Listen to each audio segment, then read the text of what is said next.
Welcome to the WedPro Podcast, the show for wedding professionals and business owners. Each month, we bring you top industry experts, business chat, and hints and tips to grow your business. I'm Katie. And I'm Roxy. Welcome to the WedPro Podcast.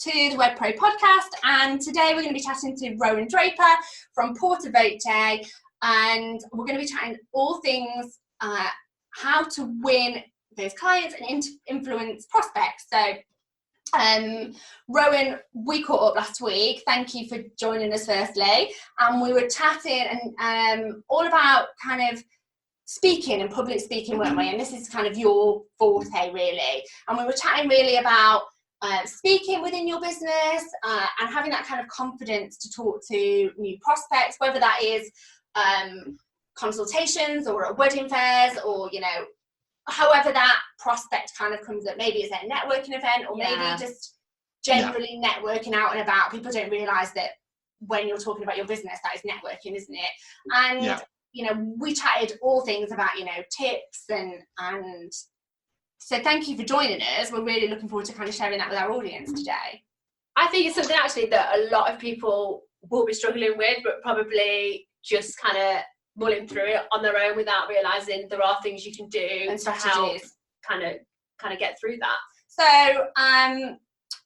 tell us and our listeners a little bit about you, Rowan, and kind of your background, because you've got such a varied kind of speaking background, haven't you?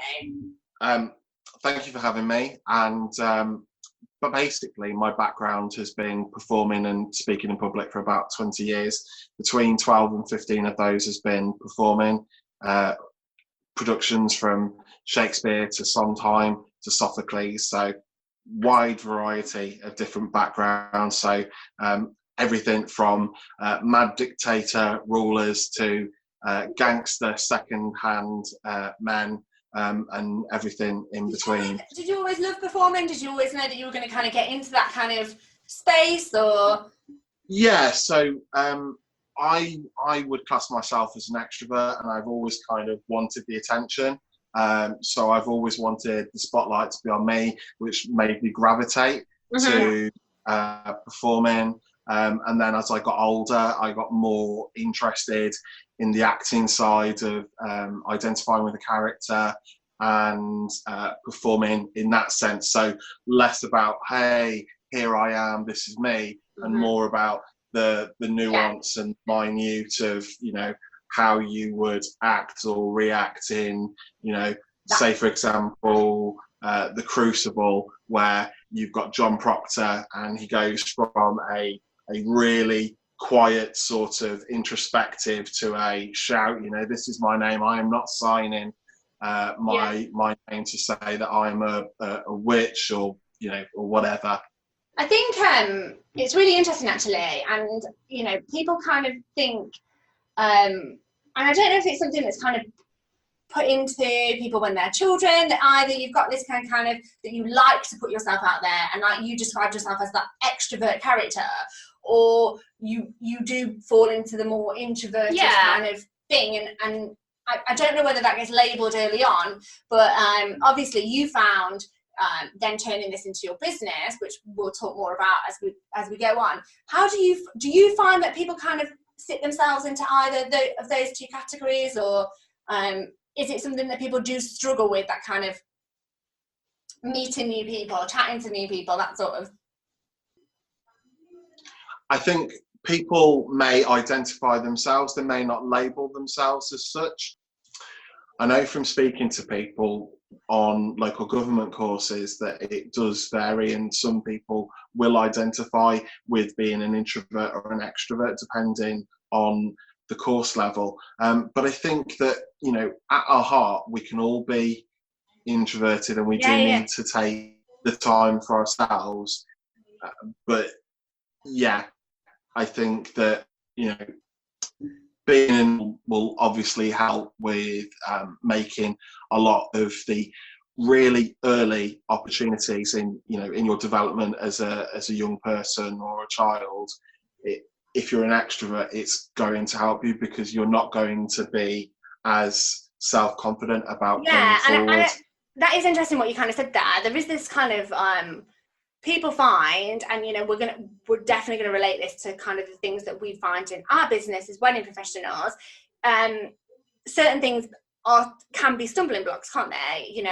Yeah. What do you do in your business? And even somebody asked me this yesterday, or how's the business going, Kate? And I'm one of these people that will go, oh yeah, it's all right, and I don't really ever stand up proud and say, yeah, this is what we're doing and this is what we've achieved, and there's almost that kind of block, isn't there? Like mental block, getting over that, and actually having that confidence to say, oh, this is what I do it really well.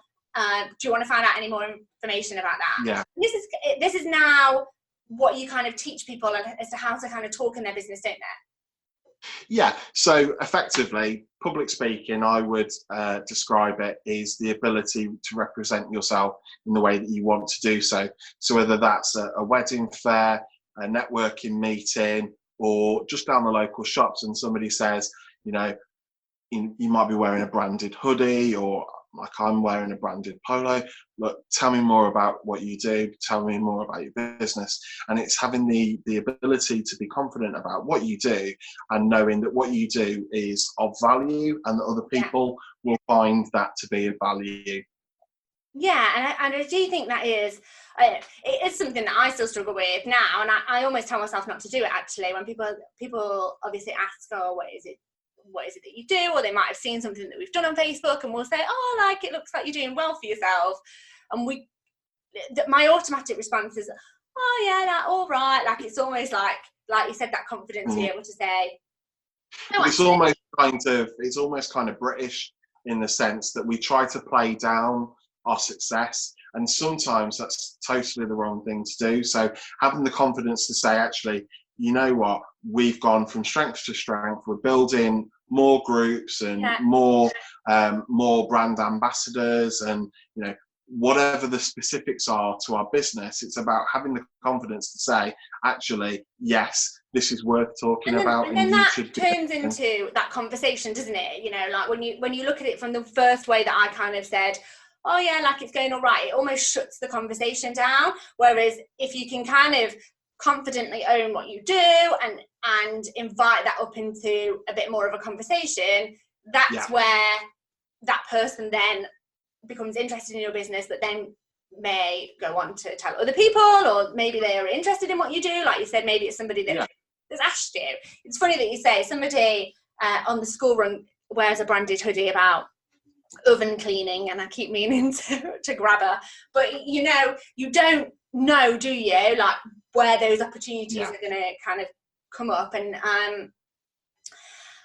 we definitely wanted to kind of chat to you about kind of any kind of tips that you've got for people, and we're going to talk to you, kind of go through those kind of things with you. So now you work with two sets of people now, don't you, in your business? You work with kind of people getting married, but then you also work with other business owners, don't you? Yeah. So basically, I'll work with anybody who wants to improve their public speaking. One of the reasons why I started my business was I was up, and one of the fathers of the bride who was about to give their speech was really nervous, and I thought, with my experience of 10 to 15 to 20 years at that point, I was thinking, well, why is this an issue? Because it's not an issue for me, so why should it be an issue for somebody else? But if they've never been in that position where coaching, or they might not be an extrovert, that it might not be something that they've ever had to do in their professional lives. So it was about identifying that support is needed. We spoke to somebody last week, actually, after I'd had a chat with you, and they said that the number one fear in the world is of public speaking. So it's not even of spiders, or, we all know somebody that's scared of spiders. It's actually public speaking, and it comes down to, like she said, it was this person that I was chatting to about it said it's very innate in us. It's almost like primal, as in that that you're putting yourself out there to be judged, and what would have happened years and years and years ago would have been that you'd either have been challenged, we're talking like pre-modern society, you'd either have been challenged or you'd have been killed, or, you know, and people have this kind of fear in the back of the head that they're not going to, almost maybe that people might, you know, laugh at them maybe, or, you know, there is definitely a lot of nerves around kind of public speaking. And it's important to think, you know, we're chatting about public speaking today in the sense of speeches, like you said, at weddings, for example, but kind of any kind of speaking, whether that be hopping on a Facebook Live and doing that to your audience, or whether that is meeting new prospects at a wedding fair, it's all kinds of public speaking, isn't it? And there are tips and hints and strategies that you can use to kind of present yourself better in those situations.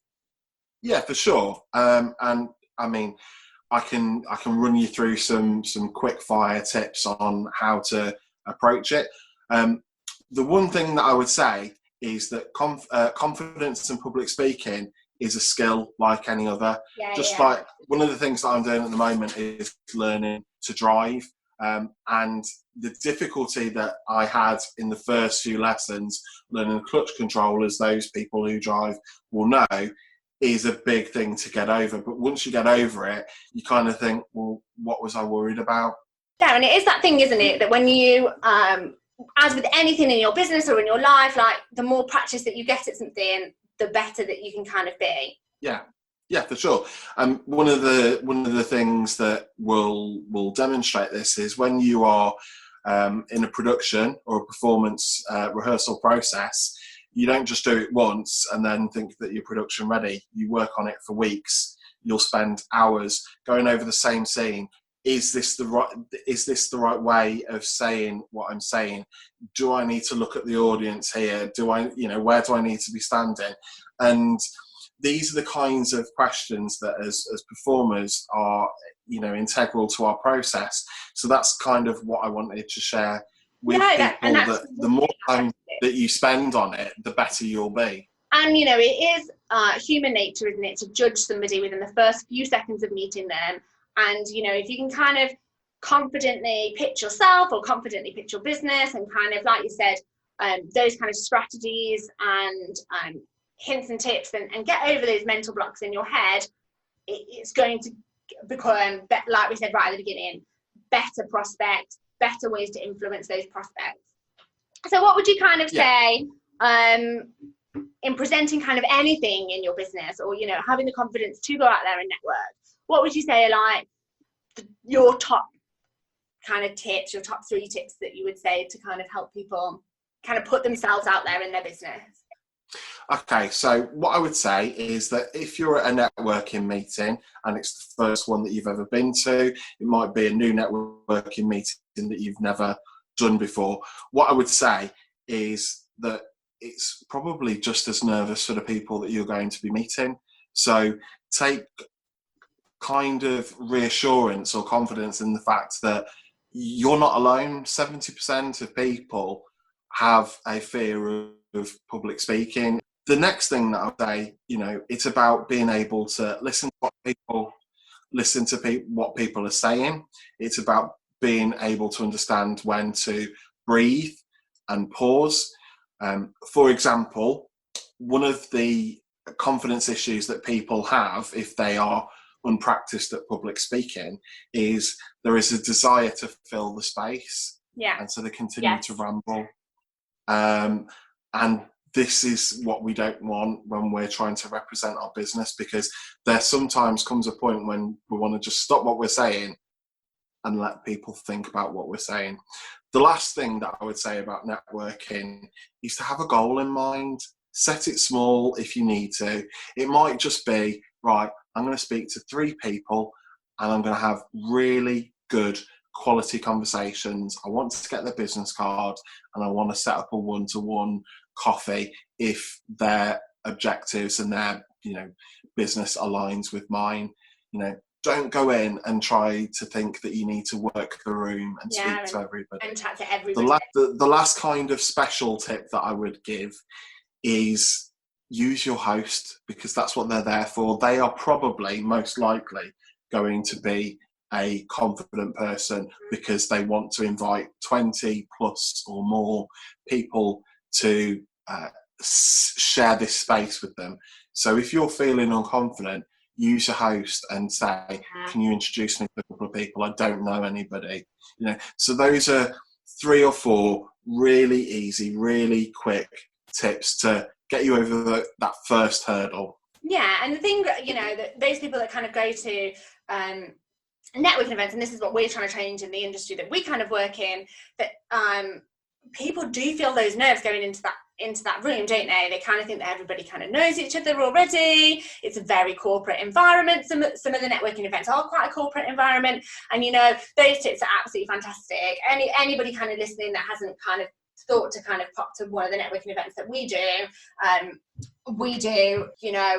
friendly quick chat around the room, and then there's time to network with those people if you want to go and network with them. You're not put on the spot to speak if you don't want to. You can just come, settle yourself in, and then you use the tips that Rowan was just saying. Especially, I really like to have like some goals in mind, like go there with goals. But the thing is, as well, Rowan, it's probably important to kind of tell people is, to ask yourself, why are you attending the networking event in the first place? Like, and this is people often don't look at networking events as time in their business, where it is actually time in your business to network, and it is a very valid time in your business.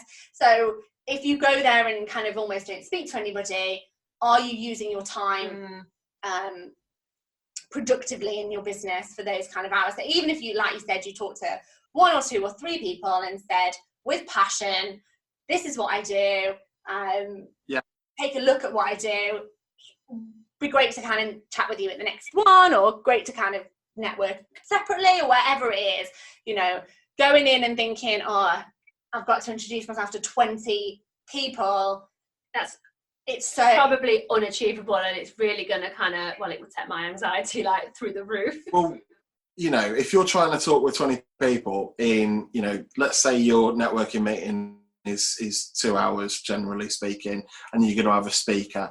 Yeah. What quality conversation are you going to have with people? It's going to be really, really quick small talk. And to be honest, I don't really want that when I'm going to a networking meeting. I don't want people who just want to pick up a card and move on to the next person. I want to build relationships. And this is what I mean, and normally I'd swear at this point, but I think we have got a profanity, like we don't swear on our podcast, so, but normally, like, no one gives one, do they? Like, no one cares about what you do, because everybody's there to kind of think about their business as well, and push their agenda, and think about what it is that they do. So, hi, I'm so-and-so. You have to kind of think, right, make those meaningful and quality connections with people, and look to how you can help that person. I'm a florist and you're a wedding planner. Could we put something together? Could we put some pictures together? Yes. Or have we got some shared clients that we can kind of refer to one another? And having that kind of attitude going into a networking event as well is that, nobody is going to care if you stand up and just say, hi, I'm so-and-so from such and such a business. Nice to meet you. No. Like, how are you then standing out from all of the other people that do exactly the same as what you do? Yeah, and I think one of the things that I was just thinking about as you were talking about this is, what is the core concept of public speaking? People, when they start through the process of public speaking, think it's about you, but it's not. It's about your audience. It's about listening. So when you're going networking, like, the best impression that you can give to people is that you care about what they're saying and you listen to them. Yes, you need to say, I'm the best florist in Derby or Manchester or wherever you're from. But ultimately, if you're not listening to other people, we've all been to networking events where you've got somebody who's just chasing the cards and isn't listening to you, and you forget about them. And that's a connection and a relationship. And this is everything. It's much more about that relationship building in every sense of your business now. It even filters through into marketing, but we won't kind of chat about that today. But it is almost like, I always use the dinner party analogy. don't be that person at the dinner party that chats about the holiday they've been on, the fancy car that they drive, the amazing thing that's going on in their business, and never gives anybody else a chance to kind of speak and let them kind of join in the conversation. And we all have been to some sort of event or chatted to some sort of person that you walk away from and think, I'm going to forget about you as I leave this room. Like, and it's just about presenting yourself as, you know, the best that you can do in that kind of short amount of time, isn't it? And having those kind of goals and structure really kind of helps with that sort of thing. Another kind of thing that people kind of really struggle with is that approach. So you're at a networking event or maybe a wedding fair, or, you know, in whatever situation, what kind of tips have you got in terms of kind of that approaching somebody, or, you know, starting that conversation with your prospect or other Okay. people? So one of the key ones isn't about public speaking at all. It's about having an attractive stand. So having a product that you can talk about that's eye-catching, because it's much easier to have a conversation if somebody says, "Oh, I love those flowers. Can I try that cake?" You know, or if you are a cake seller, can I give you a sample? You know, so it's about trying to break it down into smaller chunks and say, actually, how do I initiate the conversation? The second one is about being passionate about your product. If you're selling a service or an actual product, like I've just said, with cakes and flowers and dresses and whatever, you know, be passionate about what you're selling, because the last thing that somebody wants to see is that they think it's a chore. Yeah. And that there isn't any passion about the product. And I've been in situations where people say, you know, I don't go and buy from this person because they look downright miserable and they're not really chatty, they don't engage with me. And that's not what people want. When you're talking from a corporate environment about good customer service, like if you're in a big corporate or, you know, big business, you know, it will be talking about the training, will be talking about going out of your way. How have you made that customer feel special? And it's those kind of principles that we need to, as business owners, focus on. This is what it is about a wedding fair as well. You know, telling yourself that I think people kind of go into a wedding fair thinking, I've got to turn this person into a sale. Mm-hmm. And every person that walks Never in gonna happen. I've got to turn this person into a sale. And one of the things that I used to do when we would do wedding fairs is that, you know, we wouldn't say, have you got your dress yet? Because that shuts it down straight away. Like, no. They're trying to sell me a dress instantly. or no. Or what's your wedding date? Or yeah, we would ask them kind of a more open question to kind of get them to just chatting about to it, because the people that are attending the fairs as well, I do think that they go in with this kind of mentality that they feel like they're going to be pitched like to sold at all day long, and they don't like that either. So no. You know, if you can kind of, you mentioned in your last kind of point, like invite them in to a conversation or to start to build a relationship with somebody, having that like go-to question or go-to comment that you kind of say as people approach you or as people are walking past is much easier than thinking, oh my word, what am I going to say? That's it.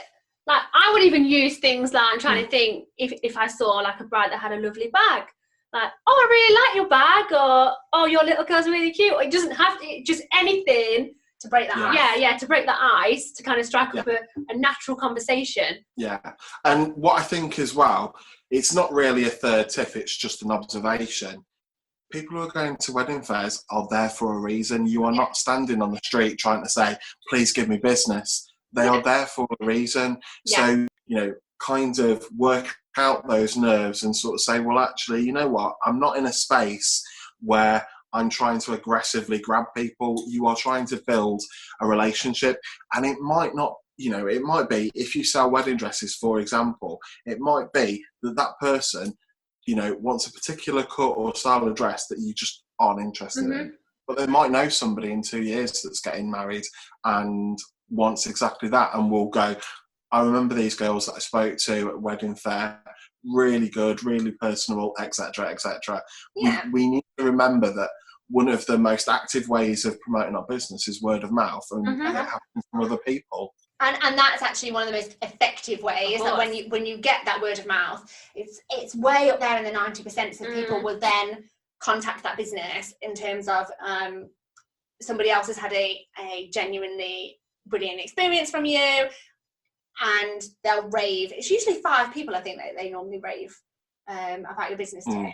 It was interesting there, you know, what you kind of said about kind of that referral, and that's important in terms of anything that you kind of say, or, you know, even if it is your stand or how you look in terms of facial expressions, etc., is projecting a message about your business, isn't it? And kind of getting that right, or as friendly and open as possible, is kind of what we kind of, well, it's just what it's kind of vital doing, yeah. I mean, one kind of thing that we would do, so there was not a barrier, we would not sit behind that table, would we? Yeah. We'd get ourselves, we would push it back, get in front of the table, you know, don't stand with your arms folded, look open, look inviting, because if you're stood there like, and you're bringing all your worries and woes with you, and you know, you got your arms folded, you're probably not going to look as approachable. Yeah, I mean, and there's another tactic, especially if you're a one-man or one-woman band. Take a friend that you can have a chat with, so that, generally speaking, if there's nobody coming to speak to you, that you look like you're talking to a potential prospect, and that you can easily pivot to, you know, as Roxy's just said, you know, she's cute, or I like your bag. I do like what you said about you know, people come to wedding fairs for a reason, and kind of telling yourself that, and genuinely believing that you're there to help people, and you're there to kind of, people are at this wedding fair to book supplies for their wedding, and you are one of those suppliers potentially that they're going to be interested in. So if you kind of have that mentality of that you're there to help people, that they are going to be interested in what you've got to say, that's a great kind of way to get kind of over that kind of, isn't it? I was going to say, you've just reminded me, and as well, you're not just there for other, you know, prospects, in the sense of people who are getting married, and, you know, there's obviously other suppliers to talk to who you might be able to build, you know, coalitions or affiliate schemes between yourselves. Yeah. Or even collabs. I mean, we used to always,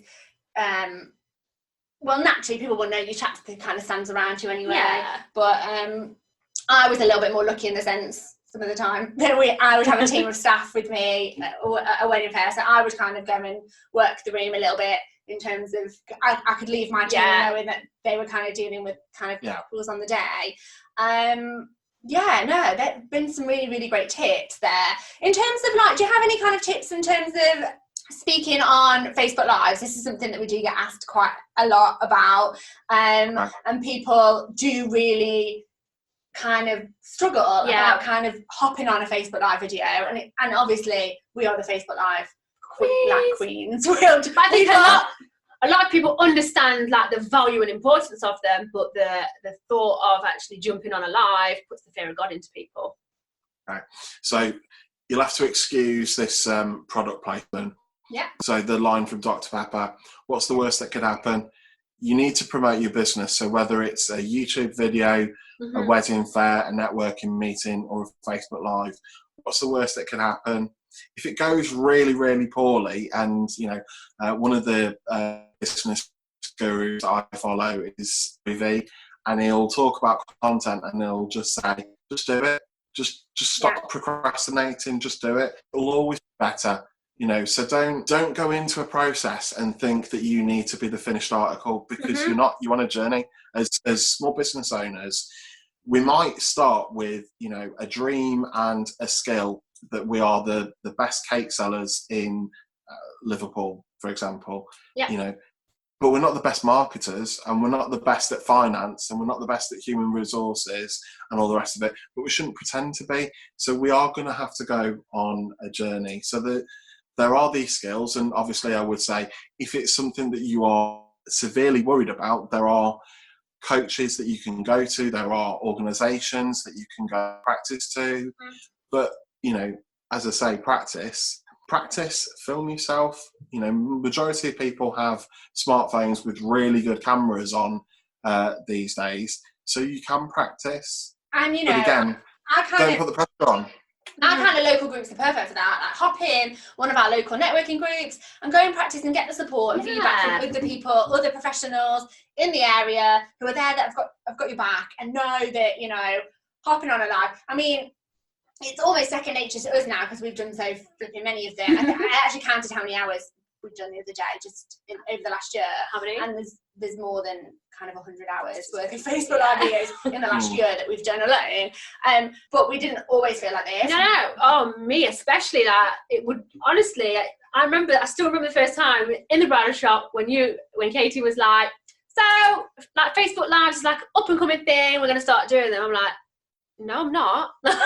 In my head, I'm like, no, I'm not. But actually, like you say, what's the worst that's going to happen?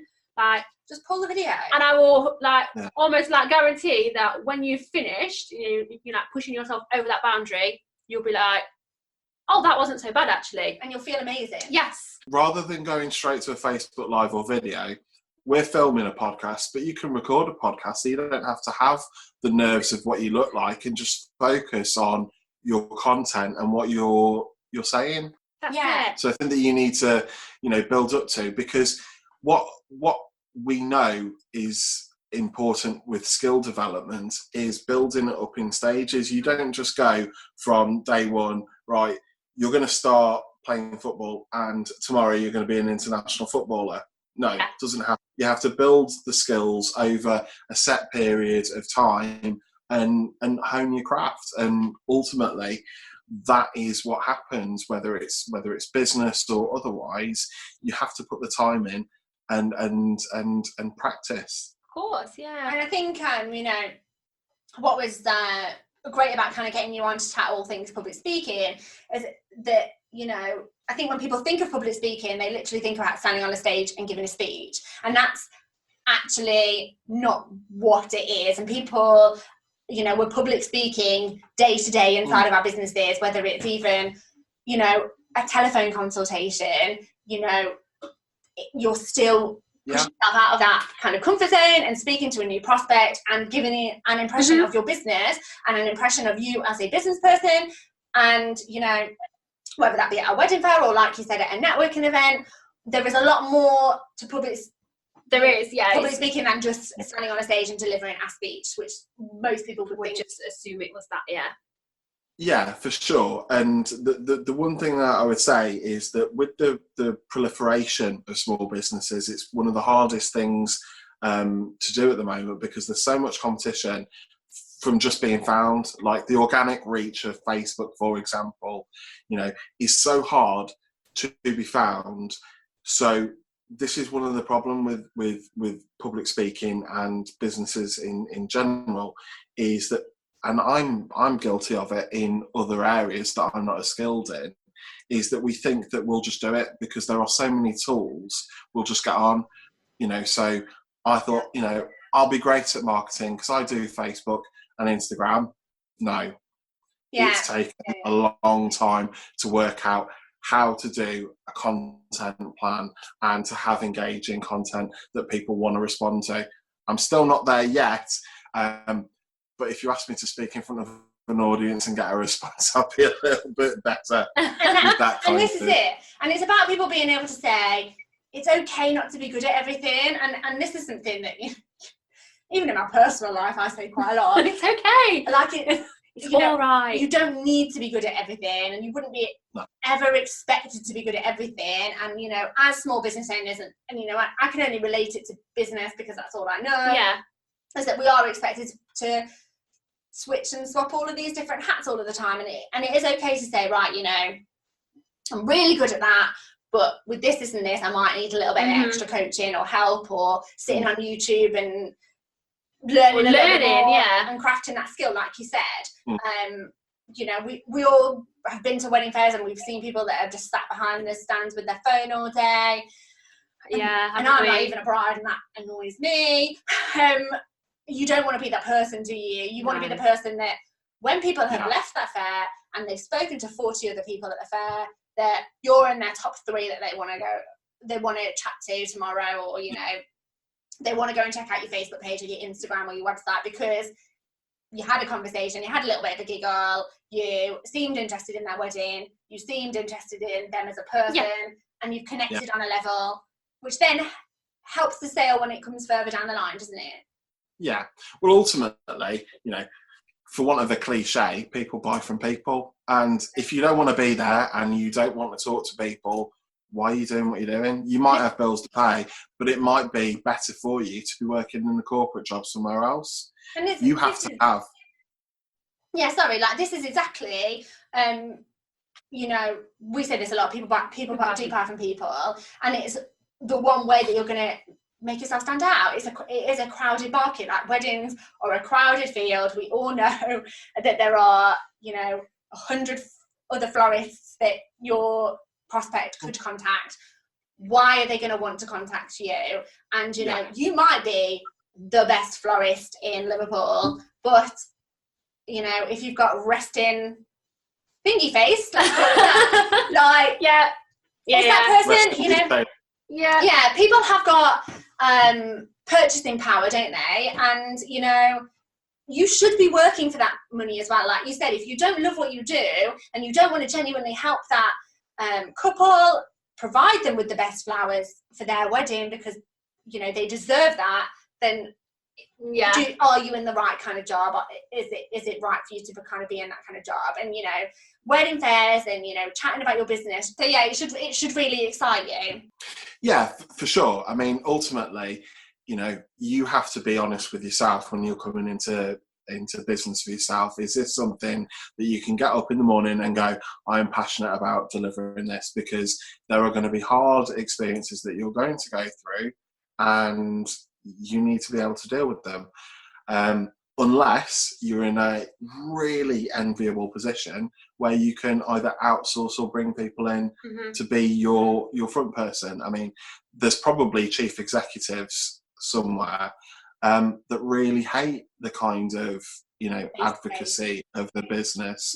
But they've got really great directors of people and really great sales managers that just do it for them. I just can't see that world ever happening for the wedding industry. And I know there are like some big department stores now that are kind of opening down in the capital that kind of have little bits of everything. But I do think the weddings are so personal. They are, yeah, I agree. The couples, you know, they're trusting you with leaving an impression of their day and getting their personality right in their day. That if you are not coming across as, you know, somebody that cares and somebody that, you know, yes, is going to, you know, you might be able to produce something that is absolutely amazing, but unless you are on to the next best thing that somebody else hasn't picked up on yet, there is going to be somebody else down the line that they could find that from. Is what is making you be that person that they want to do business with, or, you know, the supplier that they want to grab for a coffee, or the supplier that excites them because you're going to be able to refer them clients to, or, you know, in whichever situation it is, whether it be at networking events or, like you said before, whether you're just in the supermarket and somebody recognises you from such and such a business. And it is definitely something that I said right at the beginning that I do need to get better at doing, is to kind of that little pitch. Some people call it an elevator pitch, don't they? That little pitch at the beginning that you can kind of say, this is what I do, and say that with kind of confidence, almost. But again, the elevator pitch, what is it there for? It is to build a relationship. So it's about focusing on what that person needs to hear to take the relationship forward. What is, you know, when we've got things going on in our lives, we are very self-interested at times, and we only need to hear what is important for us. So, you know, I'm the best dressmaker in Birmingham. You need to work with me because of that. And that is what some people will need to hear at that right time. And we need to remove the pressure of, you know, kind of converting the prospects straight away, because it's about building a relationship. Totally. And it isn't about, is it like, it's not about getting that booking at that wedding fair. And I do hear like some suppliers sometimes say like, oh, I booked 3 brides today, but actually it's not always about that. And don't feel like you have to book on that day, you know, to get a sale from them. It's about building that rapport. Yeah, definitely. Also that rapport to make them take the next step, whether that is to check you out on Facebook or check you out on Instagram and give you that follow, so that when your sale comes maybe a little bit further down the line, maybe you make wedding signs or something like that, or maybe you're a DJ or a magician and you come further down the line in terms of the booking process, that they already have that relationship with you because they have met you at a wedding fair, they were really interested in what you did, and you showed them an amazing trick which pulled them in, then they followed you on social media and they're conversing with you on social media, and then when they come to having a little bit of extra budget and they want to spend it, you're the natural choice in their head because they've built this relationship with you over that kind of period of time. It's been really great to talk to you, and I think the biggest thing that I'm going to take away from this is to kind of stop telling myself that other people aren't interested in what I do, because that's almost what I tell myself in my head all of the time, that other people, that's almost why I kind of like shorten down what I do and kind of play it down a little bit, because I just feel like people aren't interested. Actually, you're there to do a job. Like if you're at a networking event, other people are there to network with you, and you know, if I've got something that can help people, amazing, brilliant. And if I'm there at a wedding fair, I'm there to serve, you know, brides and grooms and couples, and they're going to be interested in what I do. And if they're not going to be interested in what you do, that's okay. Like, it's okay. I'm not going to stand and spend 20 minutes of my time chatting to them. The key to say is that you're not going to force them to chat for 20 minutes. Yeah, if they're not there for you, if they're just there for one kind of industry supplier, then that's okay. Just, you know, we put way too much pressure on ourselves, and there's no need for it, you know, in the sense of converting prospects, for example. They might be in exactly the right position that they need to be for us. We might have done everything 100% A star right, and they still don't buy. Yes. And it's okay. And we need to tell ourselves it's okay. I know it's difficult when you get into, you know, submitting your accounts or, you know, paying the staff or whatever, and you're like, oh no, where's this coming from? And I really need that sale.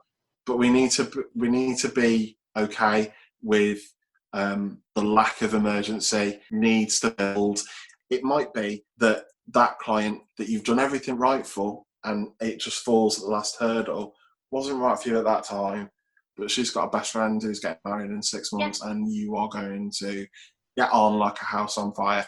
And because you've built a strong, personable relationship, you're in that position to act. And that's exactly the same when you're networking with kind of other suppliers as well. That, you know, you might not be the cake maker that make that particular cake for that client, but you know somebody from a networking event that can do that, or vice versa. That kind of relationship can kind of fall back on you. Or, you know, when we always relate it to the bridal shop. We used to run 2-hour appointments, so we would have a lot of chat in that time. And we're not the only people chatting to clients, you know. Wedding suppliers are chatting to clients all day long when you are not in your business chatting to wedding suppliers. So, you know, one of the most natural things that kind of comes up is, what's next? Yes. What's next for you? What do you need help with next in your wedding? And, you know, they're always, you know, it might be the honeymoon, or it might be, you know, that they're looking for a great beautician or anything like that. And then you've got that kind of field of people that you can kind of refer people that kind of onto, and say, oh, you know, I know a great beautician actually, like she's always got really great nails, like let me give you a card, or let me kind of introduce you to that kind of person. If you're that person at that networking event that doesn't kind of is that person that kind of chats about themselves and leaves that bit almost bitter taste because you've not listened to anybody and you've not kind of presented yourself as you would do to a client, you're never going to be the person that people refer on. Oh yeah, that's just not going to happen. Yeah, I was going to say, it's just about respecting people and respecting the relationship. So for me, there is no difference between a supplier that I want to network with and a client, because they are both potential referrals or potential business in the future. Like, I might meet somebody at a networking meeting who is great at delivering A1 presentations and pictures at work, stand up and talk about the daughter and how it's the best day of their life and that they've been waiting for it for so many years. You know, it's a different kind of pressure. It's a different kind of emotion. It's a different skill set to be able to deal with that. Yeah, no, that's great. That is amazing. I was just going to say, I think if we all a little bit try to take that pressure off ourselves when we are going to networking events, or even, you know, dealing with clients at wedding fairs, that passion and your love for your business will definitely come through a lot more than if you are trying, you know, going there with the goal of, let's say, for a wedding fair, I'm going to get that booking, I'm going to get that booking. Or I'm going to convert 10 clients, or whatever it may be, you know. Yeah. Maybe try telling yourself, I'm going to tell 3 people or 10 people why I love what I do, or why I'm fantastic at what I do, and look at it as that way. Rather than going in with really big goals of getting sales from networking meetings or wedding fairs, it's about having the consultation meeting. Because if you run the numbers, if you have 20 consultations, you might get 1 or 2 sales out of those 20 consultations. Yeah. But it's about building those relationships, because as we've said, it might not be right for them, but they might know somebody who it is right for. No, that's great. That's really great. Thank you so much for chatting to us. Really loved it. Today. Like I said, that's the kind of big tip that I'm going to kind of take away and start to kind of not make things so massive in my head. Yeah. But kind of everything that you kind of said, and I'm really great we had this chat, was part of the reason why we set up the network in the first place, wasn't it? Yes. To enable people to network within the industry a lot easier than how it has been in the past for our particular industry anyway. Rowan, where can people find out more about you and about, you know, the coaching that you kind of do and the support that you kind of give to people? Okay, so my website is www.portavocecoach.com, or you can find me on Facebook, Twitter and Instagram at Portavoce Coach. I'm also on LinkedIn, if you use that, as Rowan Draper or Portavoce Coach as well. Amazing. And I know that you share like lots of little bits and nuggets and pieces of advice that people can kind of go and check out all of that. Yeah, like on Tuesdays, that's what I'm committing to, is I've got 52 top tips of things that will help you with public speaking, pitched for beginners, intermediates and advanced speakers. So there's going to be something for everybody. I'm definitely going to follow that. I actually want to get better at public speaking this year. And, me 100 million, definitely %. And it's like we said, it's not just the fact of standing up on a stage. You know, we do a lot of online course recording and things like that, and that is a kind of public speaking. So like you said right at the beginning, it is a skill, and I'm definitely aware that I've picked up some bad habits just because I'm a talker and I never shut up, that I don't need to kind of bring that to my workspace, and I need to kind of drop that in my work environment. So no, thank you so much for your time today, Rowan. I really appreciated chatting with you, and we hope that you guys that have listened have picked up some really great tips on how better to kind of influence those prospects and kind of put yourself across more confidently in That's business. it, yes. So don't forget, guys, also to hit the subscribe button so you can keep up to date with all of the new podcasts that we put out there. And also, if you haven't already, just leave us a little review. Thanks, guys. Thank you for listening. Thank you for having me. No problem. Thanks, Rowan. You don't need to be good at everything, and you wouldn't be ever expected to be good at everything.